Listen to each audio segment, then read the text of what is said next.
When the movement began in the 19th century to save the falls and restore them to a more natural setting, the only prominent local person to get involved was Thomas Vincent Welch, a local businessman, politician, but the kind of politician I would love.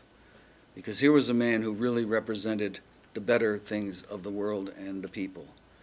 And so I very much respect the man, and he was the greatest citizen in the history of the city of Niagara Falls, New York.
Hey, Your Honor, it's real. It's real, huh? Oh, wait.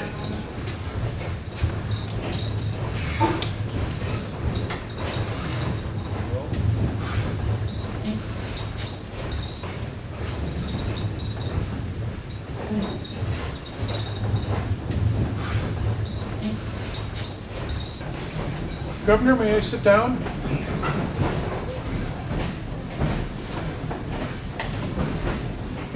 Are you down here about that Niagara Park bill? That I am, Governor. It is well for you that I am not the one to deal with it. Governor, you surely don't think that the Falls of Niagara should be fenced in as they presently are and the public forced to pay to look at them? Of course I do. The falls is a luxury, and people should have to pay to see it.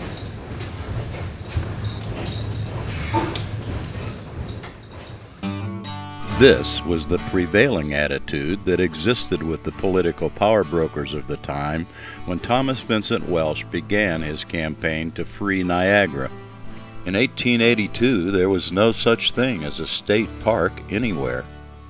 Thomas Welch was the man most responsible for guiding the Niagara Appropriations Bill through the inevitable political quagmire on its way to the New York State Legislature and then, finally, onto Governor Grover Cleveland's desk for signing. And he had to do it all without the aid of email. My dear constituent, the state of affairs existing here at present is a disgrace to the American people and especially to the state of New York, which holds the Great Cataract within its boundaries.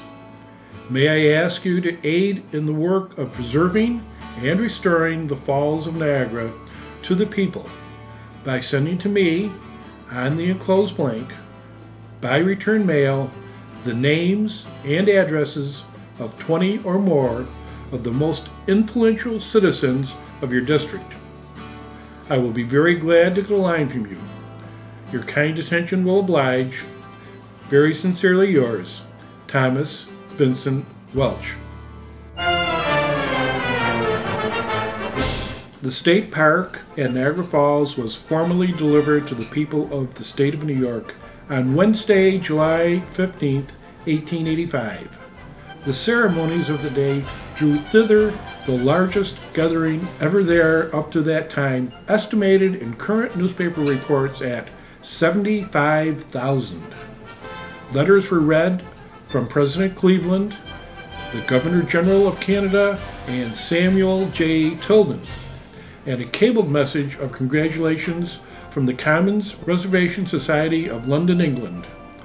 the day ended in a blaze of firework glory on both sides of the Niagara.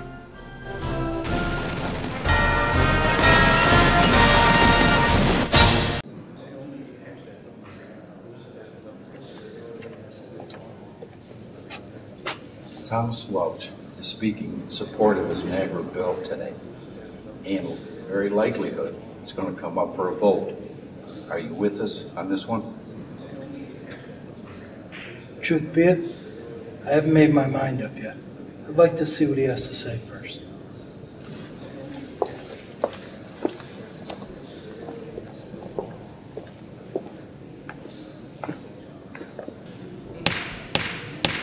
The chair recognizes the Honorable Thomas Vincent Welch.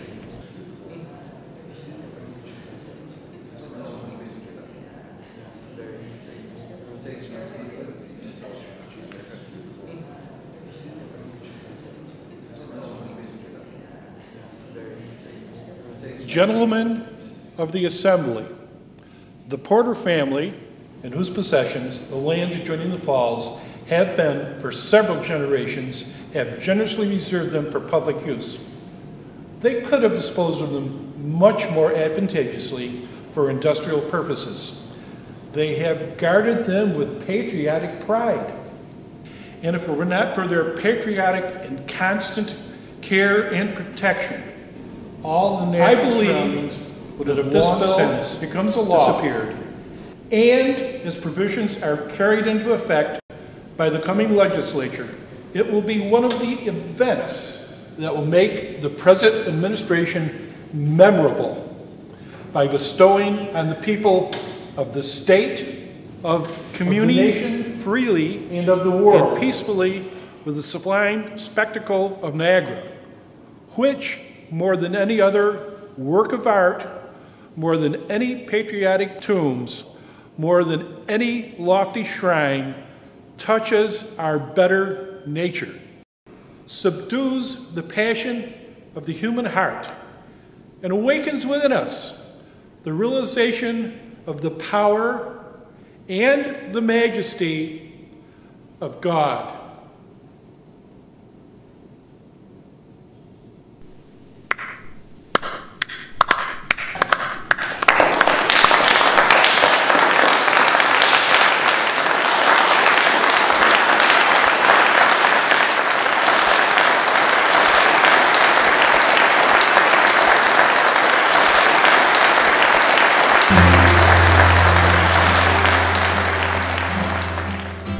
Fittingly, Thomas Welch became the first superintendent of the Niagara Reservation State Park and served for 18 years until his untimely death in 1903. Typhoid fever took him at the age of 53, but his legacy lives on. Today there are over 6,600 state parks in these United States, with 10 in Niagara County alone. And the Welch Olmsted Park is the model for all of them.